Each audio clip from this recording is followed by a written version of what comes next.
טעם למה שנצטווינו במצוות משלוח מנות ומתנות לאביונים בימי הפורים, לזכר ההצלה שניצלו ישראל מן הכליה בימי המן, על ידי מרדכי ואסתר שחיזקו את לבבם של ישראל באהבה ובאחווה בין איש לרעהו ואחדות גמורה של כל כלל ישראל.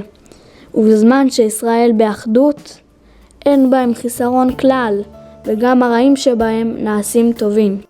לפי שכל כוחו של עמלק הוא רק בנכשלים שבהם ובמרפים עצמם מן התורה והמצוות.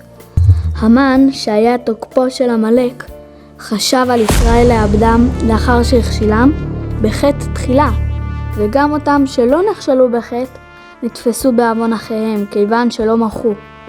וכיוון שנעשה פירוד בין הנכשלים לשאינם נכשלים, מה עשתה אסתר?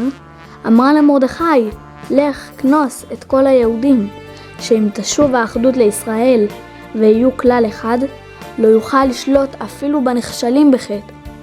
שאם באת לנגוע בציפורנו של אחד מהם, כל ישראל מרגישים. וכן אמרו חכמים ביעקב אבינו, כינוסו וכינוס בניו, הצילו מיד עשיו. וכן כל פעם שישראל באים בצרה, מחמס, עשיו ועמלק, אין ישועה אלא בכינוסם ובחיזוק האהבה והאחווה ביניהם. וכשם שנקהלו היהודים ועמדו על נפשם בימי המן, ועל ידי כך ניצולו מן הפורענות, כך נצטווינו בכל דור ודור לחזק בינינו את האחדות כדי שלא ישלטו בנו שונאינו. וימי הפורים מסוגלים לעניין זה של אחדות ישראל יותר מכל השנה.